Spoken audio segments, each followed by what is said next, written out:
pessoal, tudo bem? Vamos dar início ao nosso bloco número 4, ainda falando de estrutura conceitual. No bloco anterior, falamos aqui dos princípios contábeis, falamos aqui da revogação da resolução que tratava dos princípios contábeis, da forma com que os princípios são abordados agora na estrutura conceitual e os principais conceitos, finalidades e características da estrutura conceitual e principalmente em relação às características qualitativas da informação contábil.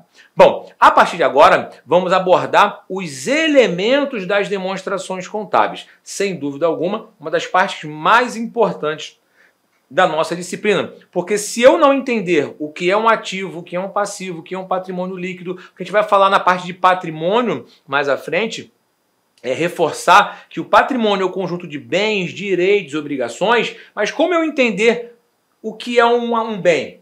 O bem é um ativo, um direito é um ativo, uma obrigação é um passivo, ou seja, então a gente vai entender essa lógica a partir de agora.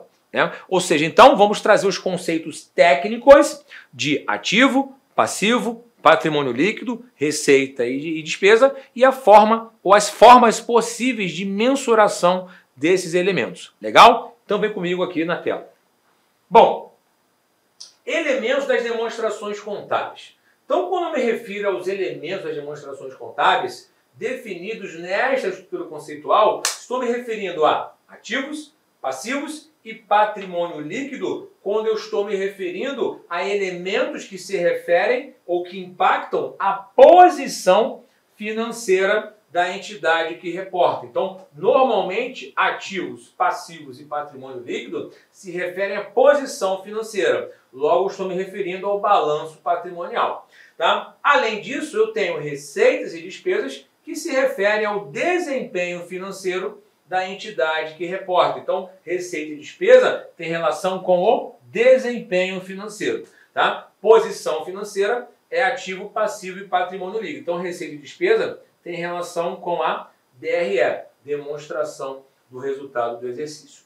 Legal aí? Bacana? Show de bola? Então, fiquem atentos em relação a isso. Bom, a grande novidade da revisão 2 da estrutura conceitual refere-se justamente aos novos conceitos aplicáveis a ativos, passivos, patrimônio líquido, receitas e despesas. Essas definições, esses conceitos precisam ser compreendidos por vocês. Não é que vocês tenham que decorar, mas entender a essência de cada um desses conceitos.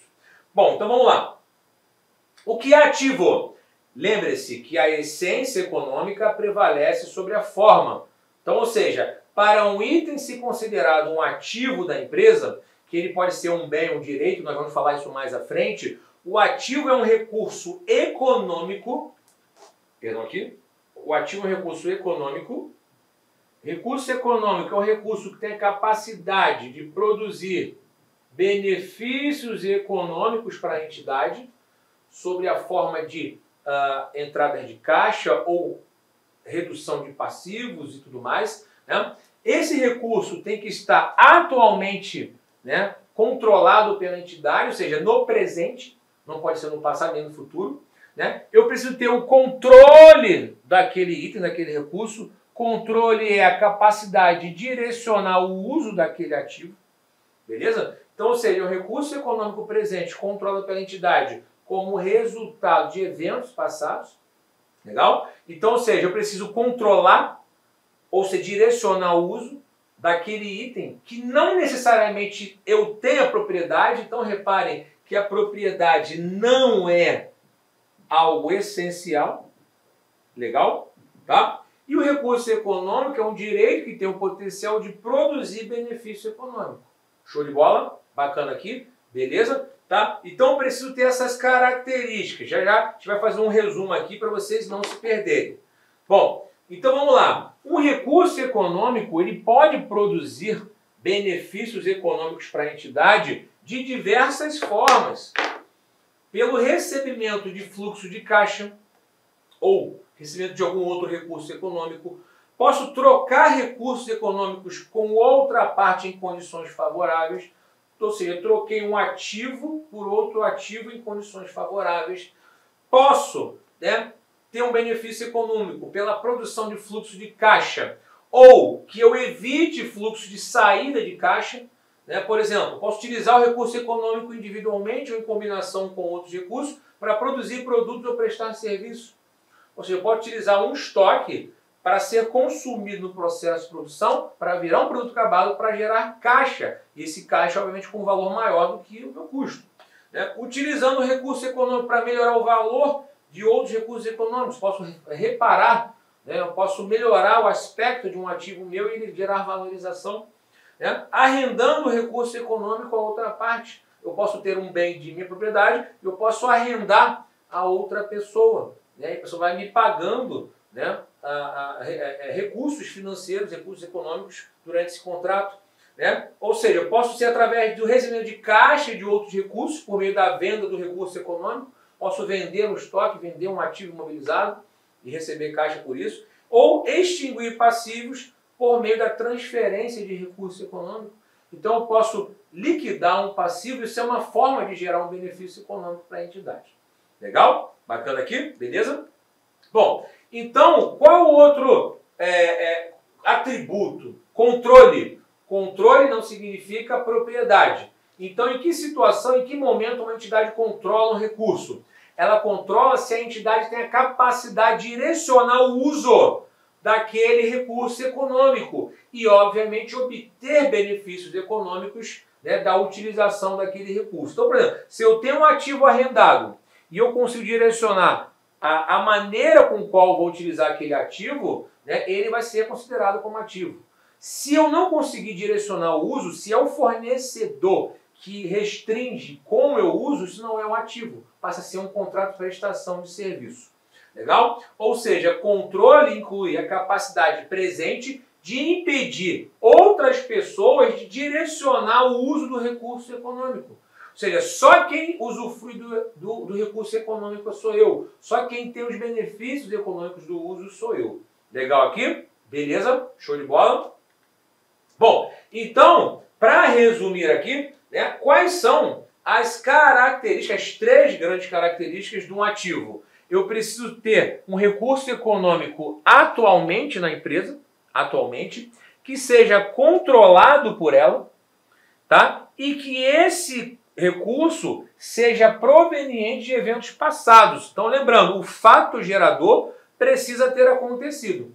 Mais para frente, nós vamos falar de ativos contingentes ou passivos contingentes, que se refere a transações que não ocorreram ainda, ou que não se qualificam, né, como atributo de ativo ou passivo. Então, ou seja, o fato gerador precisa ter acontecido para que eu registre como ativo. Se o fato não ocorreu, não é considerado um ativo. E esse recurso econômico presente é a capacidade ou potencial daquele recurso produzir benefício econômico para a entidade. Legal aqui? Beleza? Bom, e o passivo? O passivo já é uma obrigação, a gente vai ver sobre isso nos blocos posteriores. O passivo é uma obrigação atual, obrigação presente, não é obrigação passada. Atualmente eu tenho uma obrigação com alguém de pagar algo, de entregar algo, de prestar algum serviço. Né? Obrigação de quê? Né? Não necessariamente de pagar. Né? O passivo ele não está, na verdade, relacionado, né, com pagamento. Ou seja, eu preciso entender que eu tenho a obrigação de transferir um recurso econômico, seja através de pagamento, seja através da entrega de bem ou de uma prestação de serviço. Tá? Então eu preciso transferir um recurso econômico e que esse recurso econômico também seja proveniente de um evento passado. O fato gerador já precisa ter ocorrido, ou seja, eu tenho a obrigação de pagar o meu fornecedor hoje porque eu comprei a prazo, então o fato já ocorreu. Legal? Eu tenho a obrigação de pagar o banco porque eu peguei já o empréstimo. Então, o fato gerador ocorreu. Legal aqui? Então, a obrigação é o dever ou a responsabilidade que a entidade não tem a capacidade prática de evitar. Não tem como evitar, né, aquela obrigação. Tá? E olha que interessante. Com base na essência sobre a forma, né, com base na prevalência da essência sobre a forma, a maioria dos passivos a gente pode imaginar que sejam decorrentes de contratos, de legislações, de um documento formal. Mas não é necessário, né, um documento formal ou uma lei para que eu tenha um passivo. Tá? Então, ou seja, muitas obrigações são estabelecidas por contrato, por legislação ou por meios similares, sendo legalmente exigíveis pela parte, ou partes para quem são devidas. Então, ou seja, obviamente a maioria dos passivos decorre de um contrato de compra e venda, de um empréstimo, né, de uma legislação que me obriga a pagar determinado imposto. No entanto, também podem existir passivos que sejam resultantes de práticas usuais da entidade, de políticas publicadas ou declarações específicas da entidade que ela não tem capacidade prática de agir de modo inconsistente com essas práticas políticas ou declarações. E ela acaba, na verdade, criando expectativa válida para outras pessoas. Então, por exemplo, eu tenho uma empresa que é ambientalmente correta. Ela divulga, dentre das suas principais características, que ela é uma empresa ambientalmente correta. Então, ela tem uma declaração pública em que ela vai ter um passivo ambiental ou um passivo de restauração toda vez que ela, por algum motivo, elaborar transações ou praticar operações que impactem o meio ambiente. Então, ou seja, não tem uma relação de contrato, não tem uma relação formal, mas é uma política dela. Ok, aqui, então o passivo não necessariamente, né, ele decorre, né, de uma prática formal. Então, por isso que a essência sobre a forma aqui. Legal? Bacana?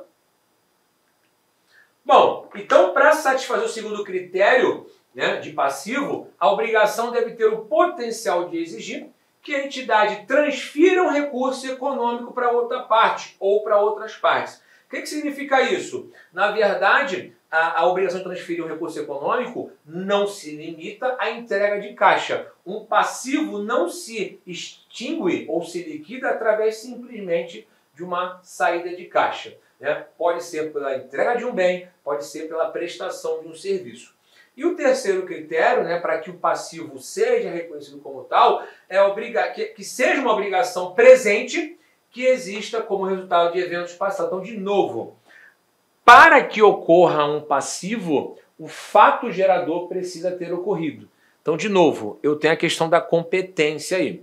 O fato gerador ocorreu, eu tenho um passivo. Bacana aqui? Então, ou seja, já ocorreu o fato. Fatos que ainda vão ocorrer não ensejam um passivo. Maravilha, aqui a gente vai falar bastante sobre isso no CPC, que envolve provisões, passivos contingentes e ativos contingentes. Perdão aqui?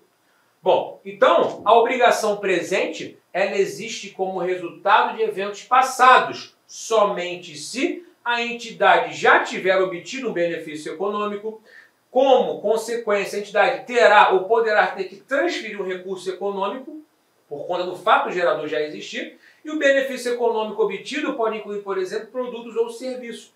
Ou seja, eu já recebi antecipadamente por um serviço que eu não prestei, então eu tenho uma obrigação de prestar o serviço. Eu recebi antecipadamente por um bem que eu ainda não entreguei, então eu tenho que entregar o bem, então o passivo é a entrega do bem.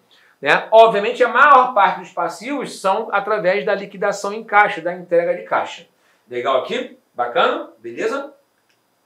Então, ó, passivo aqui, né? As principais características de um passivo. Obrigação presente, não é obrigação futura, nem passada é presente, de transferir um recurso econômico, não necessariamente saída de caixa, né? E resultante de eventos passados. Ou seja, a obrigação presente só existe porque houve um fato gerador. Se o fato gerador já ocorreu, ótimo. Então tem uma obrigação presente. Tá? E reforçando que essa obrigação ela pode ser derivada de obrigações legais, contratuais, né? Ou exigidas por lei, né? Ou práticas usuais. Práticas usuais seriam práticas que a empresa faz, declarações que ela emite, mas que não sejam vinculadas a uma legislação, a uma norma. Legal aqui? Beleza? Então são as características de um passivo. Meus amigos, da mesma forma que o ativo, né, eu preciso ter as três atribuições, tá? Não é só uma só não. O ativo precisa ser um recurso econômico presente, controlado pela entidade. Pronto. Tá? Esses três atributos. E no passivo, obrigação presente, derivado de eventos passados, do qual se transfere um recurso econômico. Bacana aqui? Legal? Tá? Então fiquem atentos em relação a isso. Preciso ter os três atributos, simultaneamente. E o patrimônio líquido? é justamente a participação residual nos ativos da entidade após a dedução de todos os seus passivos. Matematicamente, é a diferença entre ativos e passivos, né? Mas por que o interesse ou a participação residual? Porque, na verdade, o meu patrimônio bruto é constituído dos ativos, que são os bens e direitos. Nós vamos falar sobre isso mais à frente. Mas, quando eu falo do patrimônio líquido, é eu pegar todos esses meus ativos e deduzir dos passivos. E aí eu vou ter uma participação residual. Tá? Então, o patrimônio líquido pode ser considerado os direitos sobre o patrimônio líquido, sobre participação residual dos ativos da entidade, após dedução de todos os seus passivos. Em outras palavras, qualquer reivindicação contra a entidade que não atende à definição de passivo, porque a reivindicação é alguém reivindicando alguma coisa. Ou seja, olha, você tem uma obrigação comigo. Ou seja, se não atender a definição de passivo, ela é patrimônio líquido. E normalmente patrimônio líquido é uma reivindicação feita pelos proprietários de capital. São os sócios, investidores e tudo mais aqui. Tá? Que a gente vai falar sobre isso logo no bloco posterior aqui, que vai tratar de patrimônio. Legal aqui? Beleza? Perdão.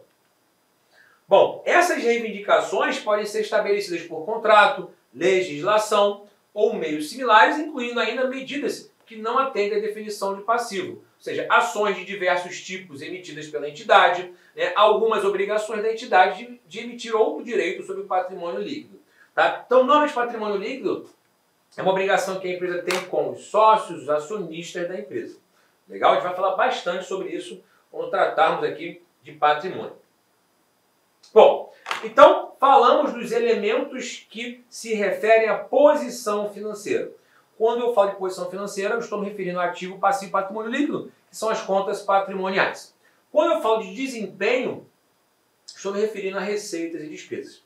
As receitas e despesas impactam o patrimônio líquido de uma entidade, impactam a posição financeira dela. São chamadas contas de resultados, nós vamos falar sobre isso mais à frente.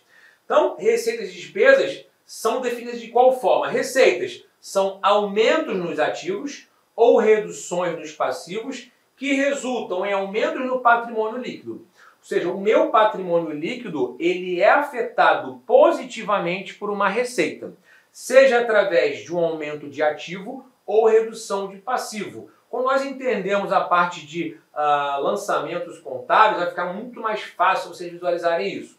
Tá? Agora, eu não posso chamar de receita todo aumento no patrimônio líquido que for proveniente de contribuição dos detentores de direitos sobre o patrimônio. Eu não posso chamar de receita os aumentos de patrimônio líquido que têm relação, por exemplo, com o aporte de capital dos sócios, com aporte de capital dos investidores. Não posso chamar isso de receita, legal? E as despesas são justamente inverso aqui, né? Ou seja, as despesas elas reduzem o meu PL, sob a forma ou de redução de ativos ou aumentos de passivos. Porque acontece? Quando eu tenho uma despesa com salário, por exemplo, normalmente eu aumento o meu passivo, porque eu não vou pagar no mês, vou pagar no mês seguinte. Ou se eu pagar no mês, eu saio com caixa. Então, ou eu reduzo o meu ativo ou aumento o meu passivo. Na receita já é o inverso. A receita normalmente aumenta o meu ativo. Mas se houver uma extinção de uma dívida, estou reduzindo o passivo e como eu não tive desembolso, estou aumentando o meu patrimônio líquido. Então essa é a ideia aqui. Mas a gente vai falar sobre isso basicamente na parte de lançamentos. Vocês vão ver isso em atos administrativos, fatos contábeis. Tá? Então, ou seja, as despesas, repare, essa parte é bem conceitual ainda, tá? Mas ela é muito importante. Tá? Depois vai para a parte de números, de parte prática aqui para ficar mais visual para vocês.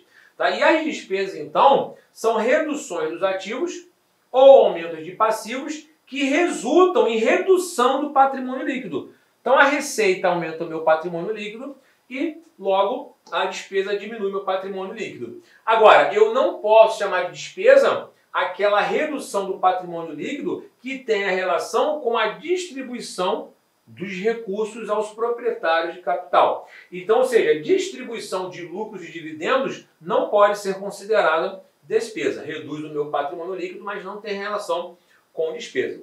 Legal aqui? Bacana? Então, ou seja, nada que tenha relação com aporte ou distribuição de recursos para os proprietários de capital podem ser considerados como receitas ou despesas. Legal aqui? Bacana? Bom, então, ó, receitas e despesas são elementos das demonstrações contábeis que se referem ao desempenho financeiro. Ou seja, a empresa teve lucro ou prejuízo? Vou confrontar receitas e despesas. Isso é desempenho. Legal? Tá? Agora, como é que ela impacta meu patrimônio? Se houver lucro, aumenta o meu patrimônio. Se houver prejuízo, diminui meu patrimônio. Legal aqui? Tá? Os usuários das informações contábeis precisam ter informações tanto sobre a posição patrimonial, financeira, quanto o desempenho, né?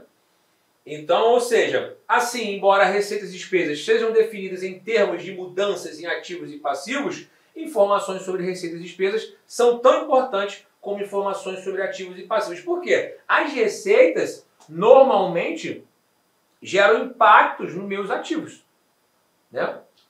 E as despesas ou geram impactos nos meus ativos ou nos meus passivos. Vai depender, porque tem essa contrapartida, né? Ou seja, o ativo ou passivo é reconhecido somente se o reconhecimento desse ativo ou passivo e de quaisquer receitas, despesas ou mutações do patrimônio líquido resultante fornece aos usuários das demonstrações contábeis informações que são úteis. Então, ou seja, eu preciso reconhecer se ele atender a esses critérios, se impactar o meu PL efetivamente, se aumentar o meu ativo ou reduzir o meu passivo ou vice-versa, eu vou ter o reconhecimento dessas demonstrações, dessas informações contábeis. Legal aqui, gente? Beleza? Tá? Então a gente vai ter um esqueminha muito legal aqui para a gente observar. Olá, meus amigos! Inicialmente eu peço licença de ter interrompido os seus estudos. Mas, olha só, essa aula é uma aula demonstrativa aqui da Lá Concursos para você conhecer o professor Anderson Fumax. Você quer assistir essa videoaula? Aliás, você quer fazer um super curso de contabilidade? Então vem comigo. Nós aqui da Lá Concursos, nós temos, olha só, uma super isolada de contabilidade geral e avançada do professor Anderson Fumax. O link para a matrícula está aqui no vídeo, aqui embaixo, aqui na descrição, e custa apenas R$80. É isso mesmo, R$80 por um prazo de acesso de 80 dias. Professor, mas tudo bem, eu sou um aluno bastante criterioso, eu gosto de analisar, eu quero saber o que eu tenho direito. Primeiro, 80 dias de acesso ilimitado. Você pode assistir quantas vezes quiser na hora que desejar. A única coisa que não pode ter são 2 acessos simultâneos e baixar os vídeos que nós temos no sistema de controle.